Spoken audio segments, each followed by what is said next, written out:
जगज्जालपालं जलकण्ठमालं शरच्चन्द्रभालं महादैत्यकालं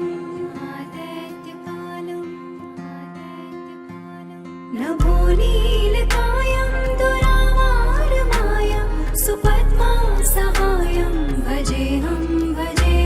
सदाम्भोदिवासं कलत्पुष्पहासं जगत्सन्निवासं शतादित्यभासं गदाचक्रशस्त्रं लसत्पीतवस्त्रं हसच्चारुवक्त्रं भजेऽहं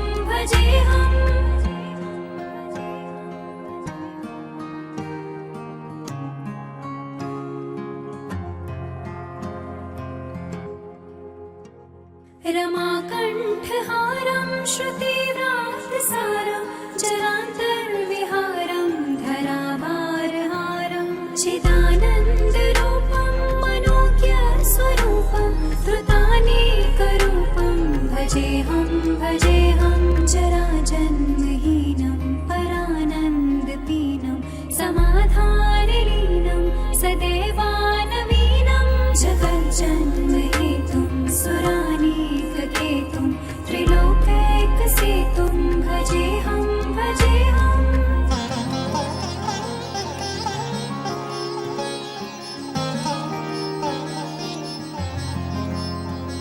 कृताम्नाय गानं खगाधीशनायं विमुक्तिर्निदानं हरारातिमानं स्वभक्तानुकूलं जगद्वृक्षमूलं निरस्तार्थशूलं भजेऽहं समस्तामरीशं द्विरेफाभगेशं जगद्बिम्बलेशं हृदाकाशदेशं सदा देव्यदेहं विमुक्ताखिलेहं सुवैकुण्ठगेहं भजेऽहं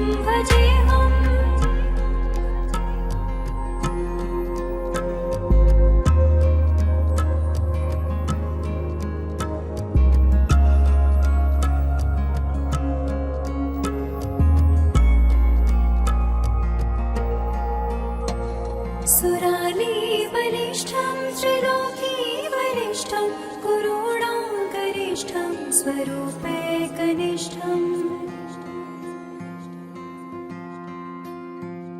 सदा युद्धधीरं महावीरवीरं महाम्बोधितीरं भजेऽहं रमावामभागं तलानाग्रनागं कृताधीनयागं गतारागरागं मुनीन्द्रैः सुरैः संपरीतं गुणोधैर्यतीतं भजेऽहं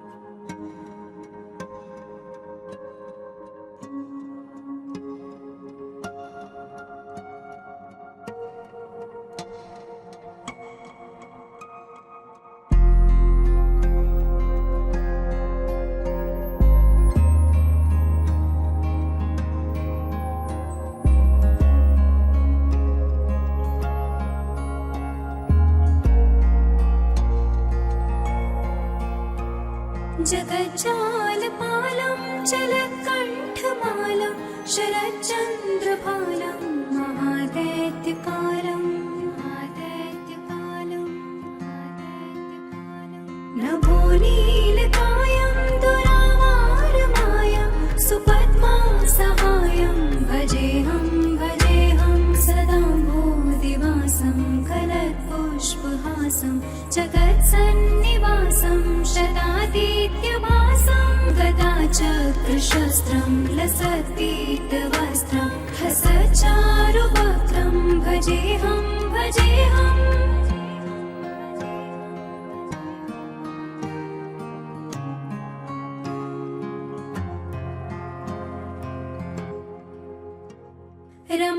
रमाकण्ठहारं श्रुतिव्रातसारं जरान्तर्विहारं धराभारहारं चिदानन्द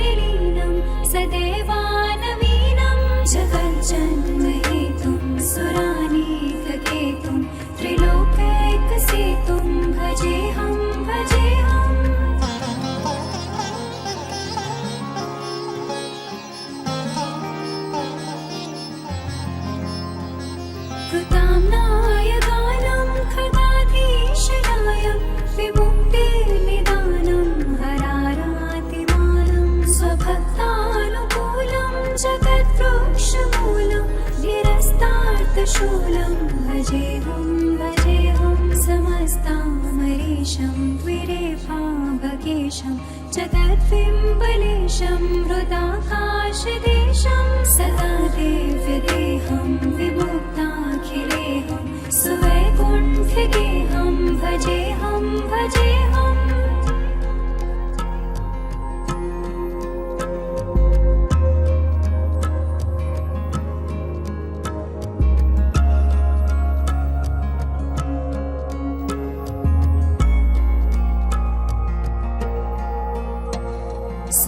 सुरालीबलिष्ठं त्रिलोकीबलिष्ठं गुरूणागरिष्ठं स्वरूपैकनिष्ठम्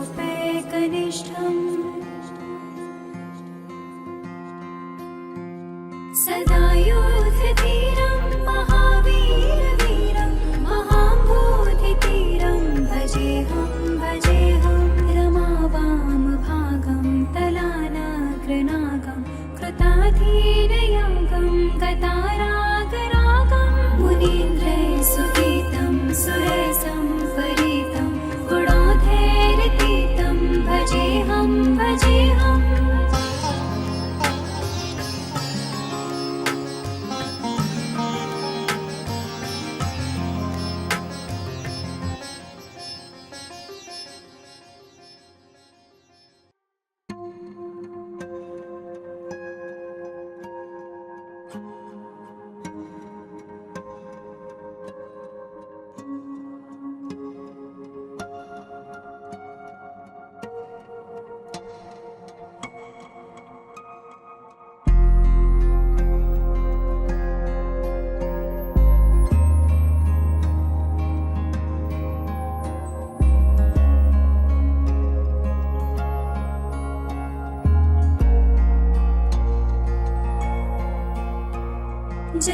जगज्जालपालं जलकण्ठमालं शरच्चन्द्रभालं महादैत्यकालं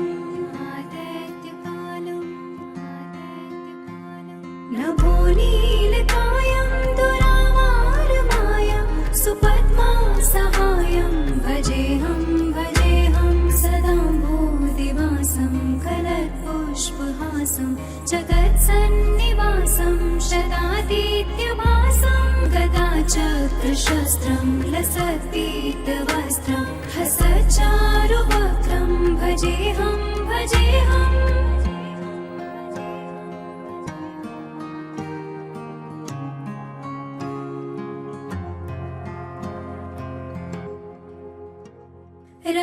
रमाकण्ठहारं श्रुतिव्रातसारं जरान्तर्विहारं धराभारहारं चिदानन्दरूपं मनोज्ञस्वरूपं धृतानेकरूपं भजेऽहं भजेऽहं जराजन्महीनं परानन्दपीनं समाधानलीनं सदैवानवीनं जगज्जन्महेतुं सुरानीककेतुं त्रिलोकैकसेतुं भजेऽहं भजेऽहम्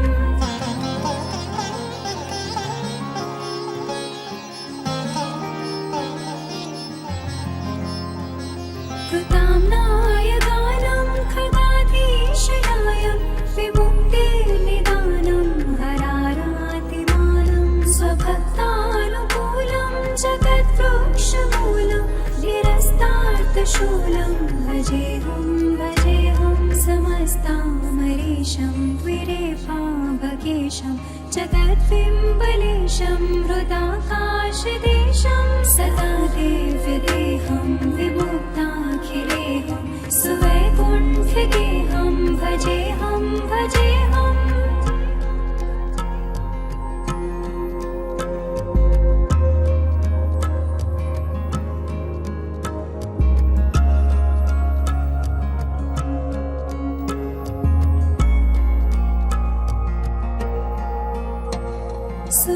सुरालीबलिष्ठं त्रिलोकीबलिष्ठं गुरूणागरिष्ठं स्वरूपैकनिष्ठम्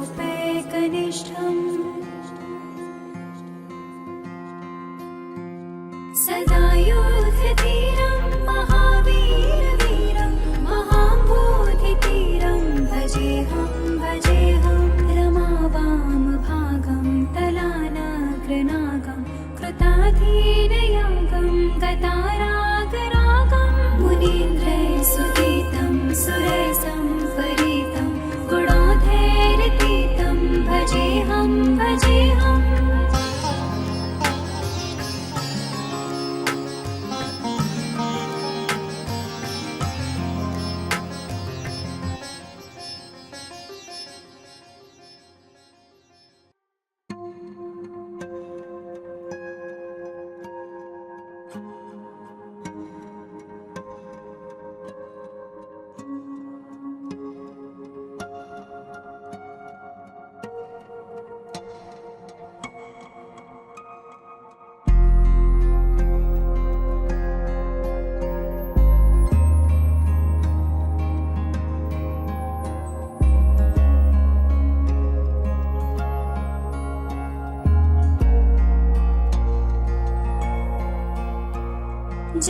जगज्जालपालं चलत्कण्ठमालं शरच्चन्द्रभालं महादैत्यकालं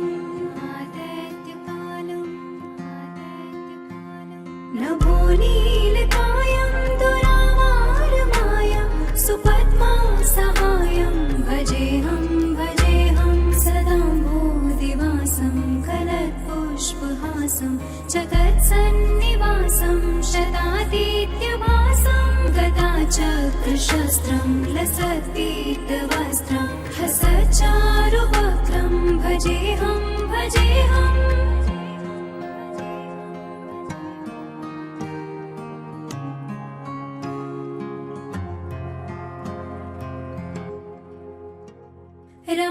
रमाकण्ठहारं श्रुतिव्रातसारं जरान्तर्विहारं धराभारहारं चिदानन्दरूपं मनोज्ञस्वरूपं धृतानेकरूपं भजेऽहं भजेऽहं जराजन्महीनं परानन्दपीनं समाधानलीनं सदैवानवीनं जगज्जन्महेतुं सुरानीककेतुं त्रिलोकैकसेतुं भजेऽहं भजेऽहम्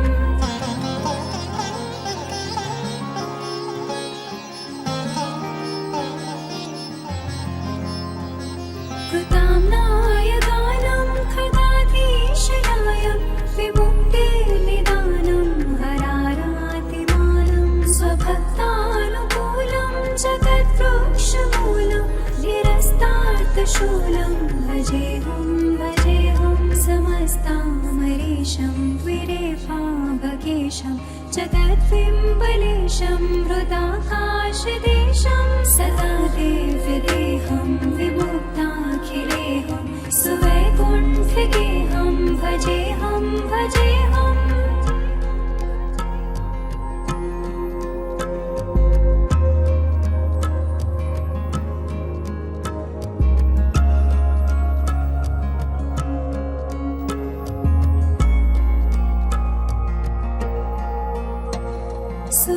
सुरालीबलिष्ठं त्रिलोकीवरिष्ठं गुरूणागरिष्ठं स्वरूपैकनिष्ठं सदा युद्धधीरं महावीरवीरं महाम्बोधितीरं भजेऽहं भजेऽहं रमावामभागं तलानाग्रनागं कृताधीनयागं गतारागरागं मुनीन्द्रैः सुरसंपरीतं गुणोधैर्यतीतं भजेऽहं भजेऽहम्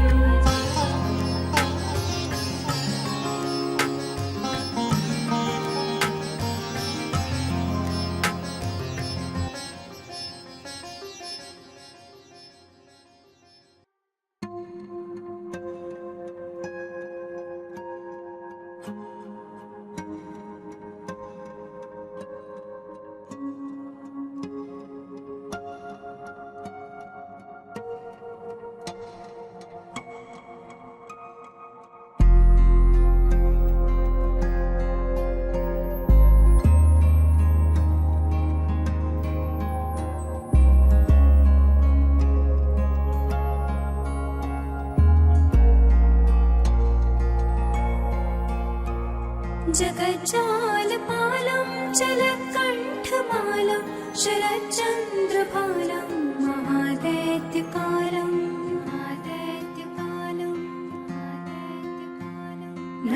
नभोनीलकायं दुरावारमायं सुपद्मासहायं भजेऽहं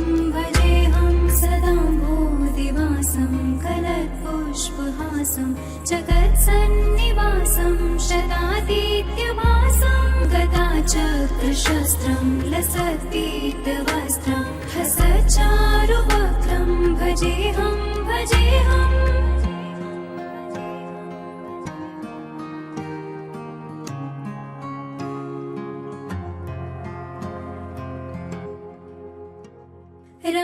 रमाकण्ठहारं श्रुतिव्रातसारं जरान्तर्विहारं धराभारहारं चिदानन्दरूपं मनोज्ञस्वरूपं धृतानेकरूपं भजेऽहं जराजन्महीनं परानन्दपीनं समाधानलीनं सदैवानवीनं जगज्जन्महेतुं सुरानीककेतुं त्रिलोकैकसेतुं भजेऽहं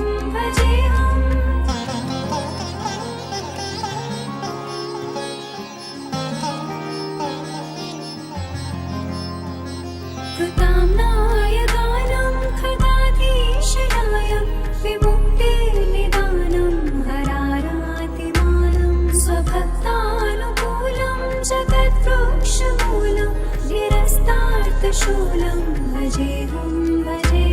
समस्तामरीशं द्विरेफाभगेशं जगद्बिम्बलेशं हृदाकाशदेशं सदा देव्यदेहं विमुक्ताखिलेहं सुवैकुण्ठगेहं भजेऽहं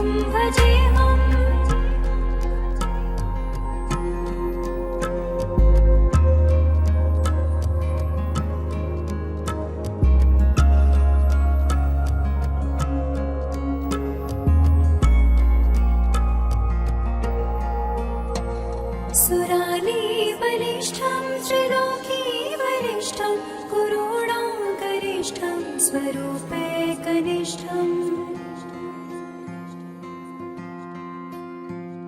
सदा युद्धधीरं महावीरवीरं महाम्बोधितीरं भजेऽहं रमावामभागं तलानाग्रनागं कृताधीनयागं गतारागरागं मुनीन्द्रैर्सुगीतं सुरसंपरीतं गुणोधैर्यतीतं भजेऽहं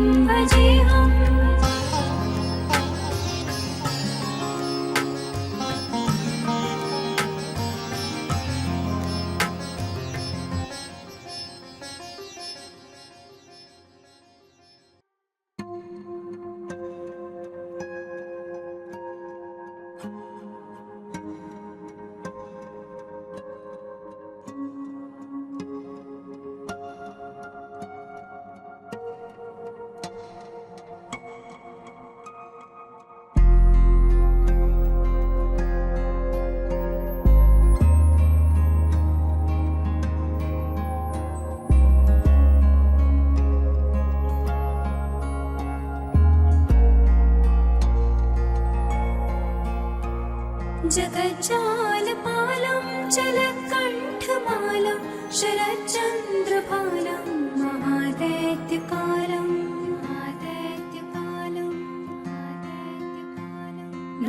नभोनीलकायं दुरावारमायं सुपद्मासहायं भजेऽहं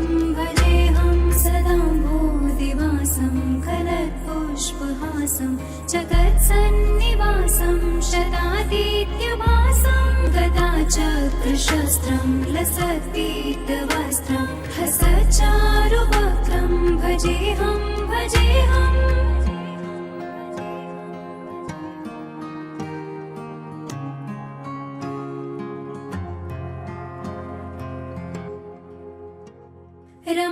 रमाकण्ठहारं श्रुतिव्रातसारं जरान्तर्विहारं धराभारहारं चिदानन्दरूपं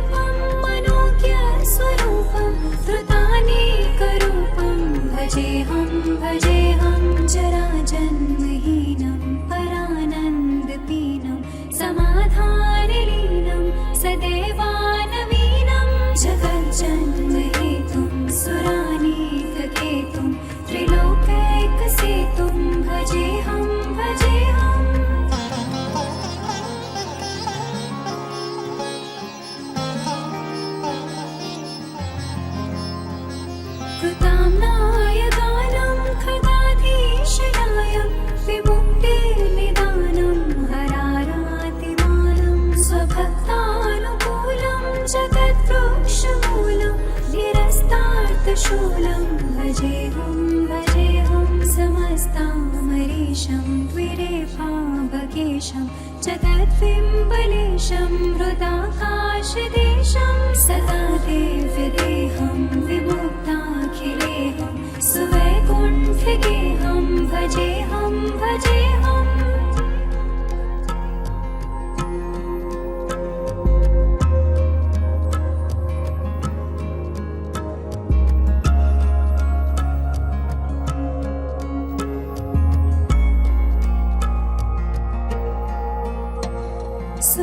सुरालीबलिष्ठं त्रिलोकीबलिष्ठं गुरूणागरिष्ठं स्वरूपैकनिष्ठम्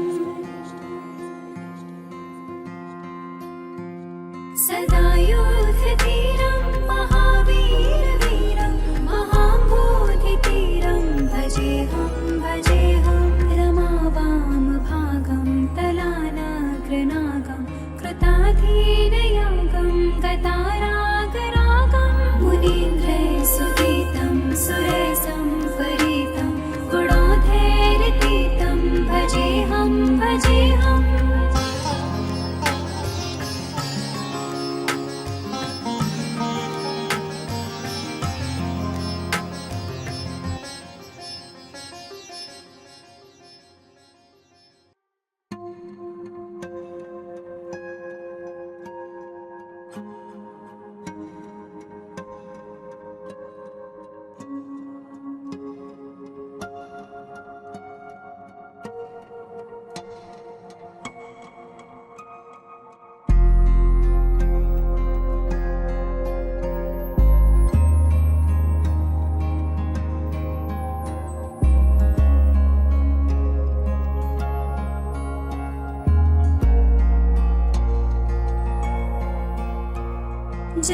जगज्जालपालं जलकण्ठमालं शरच्चन्द्रभालं महादैत्यकालं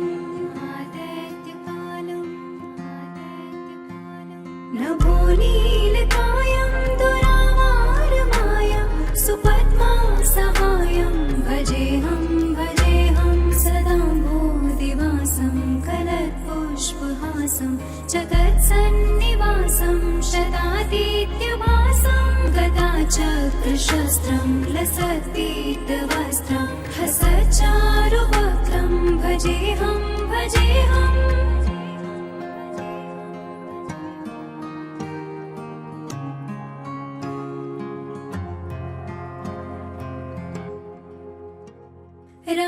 रमाकण्ठहारं श्रुतिव्रातसारं जरान्तर्विहारं धराभारहारं चिदानन्दरूपं मनोज्ञस्वरूपं धृतानेकरूपं भजेऽहं जराजन्महीनं परानन्दपीनं समाधानलीनं सदैवानवीनं जगज्जन्महेतुं सुरानीककेतुं त्रिलोकैकसेतुं भजेऽहं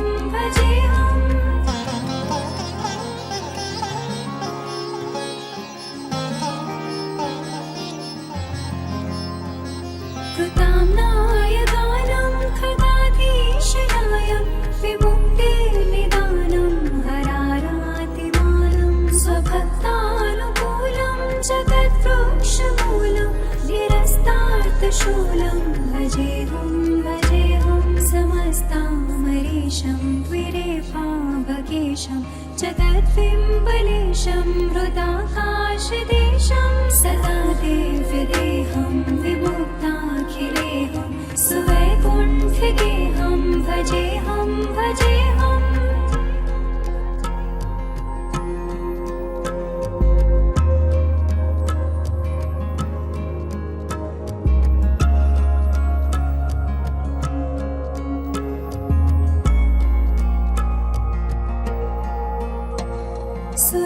सुरालीबलिष्ठं त्रिलोकीबलिष्ठं गुरूणागरिष्ठं स्वरूपैकनिष्ठम् सदा योधतीरं महावीरवीरं महाम्बोधितीरं भजेऽहं रमावा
कण्ठमालं शरच्चन्द्रभालं महादैत्यकालं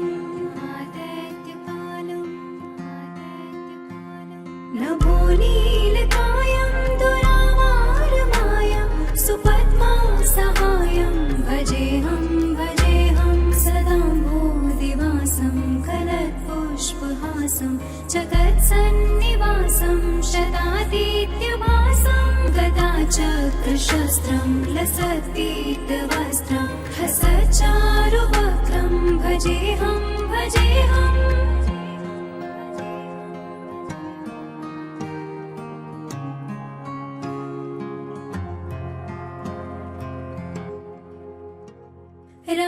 रमाकण्ठहारं श्रुतिव्रातसारं जरान्तर्विहारं धराभारहारं चिदानन्दरूपं मनोज्ञस्वरूपं धृतानेकरूपं भजेऽहं जराजन्महीनं परानन्दपीनं समाधानलीनं सदैवानवीनं जगज्जन्महेतुं सुरानीककेतुं त्रिलोकैकसेतुं भजेऽहं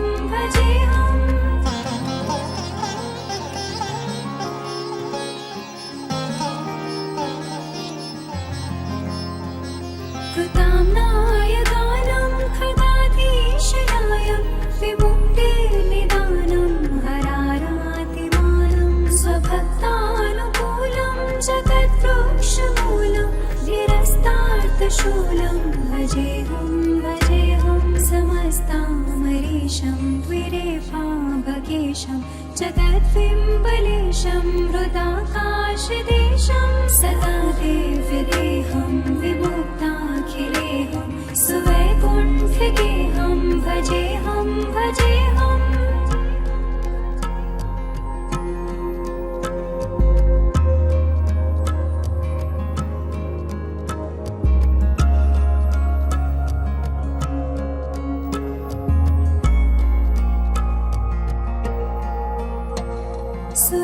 सुरालीबलिष्ठं त्रिलोकीवरिष्ठं गुरूणां गरिष्ठं स्वरूपैकनिष्ठं